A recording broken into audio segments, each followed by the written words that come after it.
So hi everyone, welcome to Marketing from the Edge, the marketing show. I'm joined today by Mandy Pearse, CIPR President-elect 2020. So for people watching this in 2020, what does that mean? And people watching this in 2021, what does that mean, Mandy? The Chartered Institute PR is the only royal charter body for public relations. So we provide professional development, training and chartership. As CIPR President-elect, that means the membership elected me to be their president next year. So I'll be the president of the Institute in 21. That also means I'm already a board member, but it means I chair the board for the business next year as well. And I'm the kind of lead professional. So I will champion the industry, be out talking to business bodies like the CBI about the value of PR to business. So in 2021, you lose the elect and you are the president. Yeah, so from 1st of January, I'm the president of the Institute for the whole of 2021. So it's going to be a challenging year, but a very quiet time to just slip into that role, haven't you, in terms of the world turned on its head in 2020, and which is why we're here really, and to sort of reflect, I suppose, on 2020 and wow, what a year. But also I think to kind of pull out some nuggets and some learnings to think, okay, so therefore in 2021, whether we're your marketing and PR professionals enjoying this and thinking about that, or business people, founders of brands, that kind of thing. Because 2020, well, in terms of PR terms, it's been a pretty tumultuous year, hasn't it? Yeah, I mean, I think whether you're in PR marketing or you're a business owner, which obviously I am as well, and I'm part of running the business of the CIPR, it's been overused, but it is an unprecedented year. I don't think any of us in 2019 could have seen this coming, but we've all had to be flexible, adaptable, and take our staff and our employees and our volunteers, if that's the type of business we are, with us on a really roller coaster journey, which has been exciting and scary for all of us. And I think looking into 2021, it's thinking, what do we learn and how do we take that forward to be more successful in 21? You know, the pandemic has been a universal experience, but also very individual, you know, for people to affect in different ways. And I think the same is true for brands, actually, because there was no guidebook, there was no handbook, there was not a consultant that said, oh no, this is what you need to do. Whenever we have a pandemic, you do this, of course, you get this playbook out, because there was none of that. And so actually, people were having to kind of make decisions very quickly about how to respond, how to engage with your customers, with your internal comms, that whole piece. Mistakes were made, you know, and there's some great practice, but also there's some, you know, things that probably were not done as well as they could have been. Yeah, I think you know, all of us can look back and think, actually, I could have done that better. There will be things like that. There'll be things where you think, yeah, I really got that right. And I think, you know, we need to just not beat ourselves too much about that. No one had, as you say, a playbook for this. So we just need to say the things we didn't do so well, what do we learn from that? How do we take that forward? And the things we did brilliantly, how do we build on that and make that even more successful next year? Have you got an example, perhaps a bad example and then a good example? I think with brands, it's about sensitivity. So those brands that engage with their customers and focused on their customer need or focused on national good really came out of it well. So those brewers and distillery manufacturers who switched production into hand gel early on just showed that understanding and sensitivity to what we were going through. Whereas those brands who continued to just try and push product and sales got quite a severe customer backlash.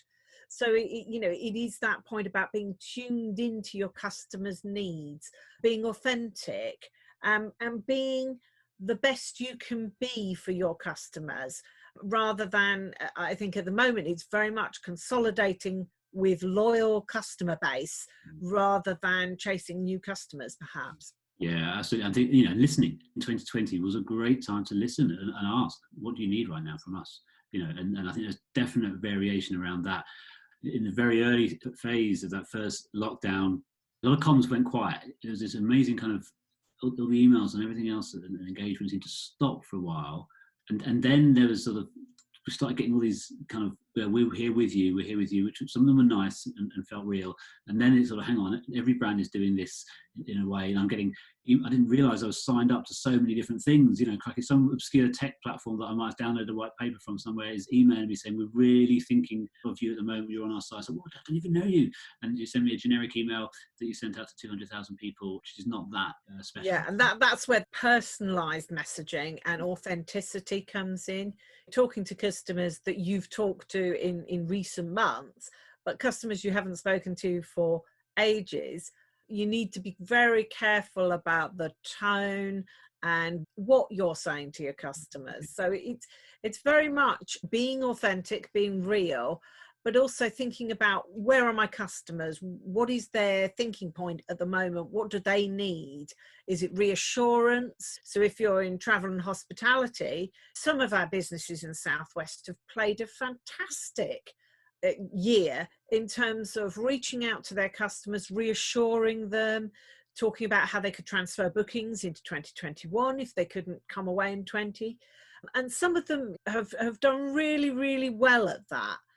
Others didn't get the tone quite so right, and that is unfortunate, but we need to learn and move on. That learning piece is so important, isn't it? And and the Marketing from the Edge report, based on a survey, just asking people, how's your comms been in 2020? And there's some really clear things in there in terms, of course, remote working, using digital tools, using technology, using Zoom, using Teams, and great digital shove that so many organizations have had, and that has opened up opportunities, absolutely, in terms of PR marketing professionals and who we engage with, etc., but also for brands. But if you look at some of the stats, content is still so key, storytelling is still so key, video, blogs, they're all on the up, and I guess you're seeing that as well. Yeah, absolutely. Having a consistent story and narrative about your brand and where you've come from, where you are now, and where you're going. And the brands that do that storytelling really well just shine. So that's important. Yet getting the content right, good organic content can still achieve quite a lot on social and digital, even though paid for advertising is sort of preferred by the algorithms. Really compelling video, great blogs still work really, really well. Yeah. So it's thinking about, how can I make great content about my brand, and never consider that your brand is boring. I meet people who manufacture or do hard engineering, and they don't necessarily always think that what they do is interesting, but it is. There's always someone out there who will be really interested in the background, the story behind the scenes. And this year, the people and connection has really come to the fore, and the brands who thought about it and thought about, because audiences are never static, they change, and this year more than ever, and people at home and stuck at home, and people worried about relatives and what have you. Everyone's situation might be very different. I mean, classic example of that, a company we work with, Jurassic Fibre, rolling out fibre broadband. They were key workers, so broadband was seen as an essential part, but they were also getting challenged and asked in the street, what are you doing? You're spreading the virus. How do you combat that? How do you engage with people? You tell stories. You tell the stories of the people who live locally, who work locally, who are recruited by a locally based company, who are providing broadband to people at a time when suddenly your grandparents and others are trying to grapple with technologies they probably didn't have to grapple with before. Absolutely, and you see those staff stories being really powerful. I mean, particularly the NHS has levered that really well. So close to home, University Hospitals Plymouth have done a cracking job of telling the story of what their staff are doing, and Anne James showing really great chief executive leadership, being very visible, very human. And that has reassured people about using the hospital, and about when to use the hospital and when is appropriate, and that they will have a safe, secure experience when they do. So they've done really, really well with that. And I know one of your areas, you're an advocate, have got to do the research. You've got to understand the data, and obviously the tools that we have now to do that has changed. But I was saying to someone the other day, 2020 has been a year of data. It's been a year of graphs. It's been a year of scientists standing there with almost like their kind of whiteboard graph saying, this is the numbers, this is what's happening, this is the predictions.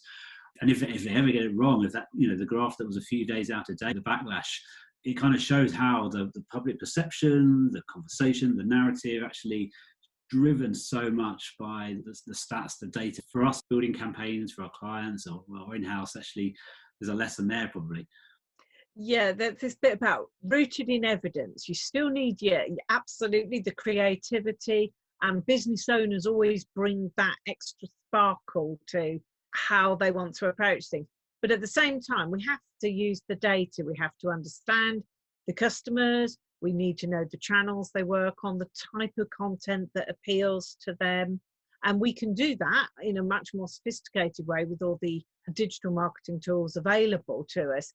But it is understanding all the hard numbers. And for PR people, that has always been a little bit of a challenge, but it's something we're really beginning to build with in terms of data and stuff. So yeah, do the research, understand the metrics, do the Google Analytics, understand all that customer journey and pathway, so that from the moment the customer starts thinking about buying the product or service, you can track the journey all the way through and really understand the key points to engage with them. Yeah. Now, one thing that the survey revealed into the Southwest brands is, unsurprisingly, people stuck with what they knew. You know, we'll stick with these core channels. We'll keep it simple. This is not a time for kind of experimenting. Probably didn't see a big increase in podcasts. Not many people jumping on TikTok. You know, Instagram is growing, but still there's plenty of brands, especially in the B2B environment, who're still not totally sort of sorted with their video content, that kind of thing. Do you think 2021 we will start to see some of these things? You can't stand still, can you? Because your audience doesn't stand still. I think it is understanding your audience is absolutely core to it. If you've got a business which is very visual, like hospitality or tourism, and you're appealing to a sort of mid-range audience, then Instagram could be an ideal place for you to be. If you're business to business, then that perhaps doesn't feel right, and you need to build more on LinkedIn. So it's thinking about the right content. But certainly video has been, for the last 5 years, the kind of growth story continues to be, because all the algorithms will give precedence to video content, particularly LinkedIn as well. Never enough time to cover everything. And obviously 2020 was such a big year. Sometimes it's hard to know where to start. But I think positivity is one of the things I've really tried to latch on this year in terms of is some of the positive things. Do you think going forwards in terms of what we can take out of 2020 that's going to help us as we kind of develop our strategies? I definitely think that in times of darkness, having that positivity, that sense that we will go forward together and we will thrive together is really important. It's what people want to feel. So, you know, that authentic bit of talking to the heart as well as the mind is really important. So the language is really important. Having a positive message, giving a positive vision of the future, whether you're charity, a commercial business, it's saying to the customers, there will be a better future and we will go there together. I think is really important. It's what people need. It's been a very challenging year for many people on many levels. So we need to acknowledge that. Yeah, and I think that's a really good point. Now, this show is called Marketing from the Edge. That's a pun in the sense that we're a Southwest-based agency living and working in the Southwest. You're even more on the edge. You live by the sea, don't you? I'm about 20 metres from the edge, so I'm not very far at all, especially this morning. I think it is that thing that makes the Southwest so special. It is our real selling point that we have great hospitality, tourism, so lots of great things, good museums, lots of culture and arts. We have good technology now, so, you know, we're building that infrastructure, and it's just a great place to live and work. So, you know, we have a lot to sell in terms of what we do. It's been remarkable this year in 2020 in terms of geography doesn't matter so much. And so for regional agencies and consultants and others, some of the conversations and companies and people we've connected with, and you're able to, that has been, I think, another positive to come out of this year. It's been a massively shrinking world. I've spoken at conferences that were technically based in Australia, Asia and China, but because of the opportunities, they've extended their reach globally, which means, you know, being able to speak to people in the USA, in South America, and Africa, and just seeing the breadth of talent we have in the industry has been just really energizing. If we can retain some of that going forwards, I think that's a shift. I don't think that's going to go back. it'll be really interesting to see another big area, events and digital events and hybrid events, and how that evolves now going forwards. We're a great lover of Hopin. Hopin's been a great platform. I've done a few conferences on that, and I think it's worked really well. And I think the more immersive platforms have really allowed people to have quite a good digital experience, which I think a lot of people initially thought on a conference they weren't going to get. More to learn, and I think we will probably move back to some hybrid, because I think a lot of people are missing, particularly in business, that kind of face-to-face contact, that sense of really knowing your partner, your supplier, your customer in a better, more real way, I think is important. So I think we'll move back to some hybrid when we can. A blended approach is probably how it will, somewhere, and then different people will find on different brands will be kind of along the spectrum within that. Mandy, thank you. That's been really fascinating. Hey, one thing I was going to ask you, what's the most on the edge thing that you've done then in terms of a career or personal? I think probably for me, it was setting up my own business in 2012. I did that after I'd been quite ill, and it had given me a point of reflection, and it made me realize that I really wanted to own my own business. I wanted to help other businesses thrive, and I wanted to be the best PR marketing professional I could be. So it set me on my journey with my institute to become a chartered PR professional as well as a chartered marketer, and towards being president of the institute. It was not a great time to start a business right in the middle of a recession, but it has proved to me that if you have that engagement with your customers and you build those relationships, you can thrive.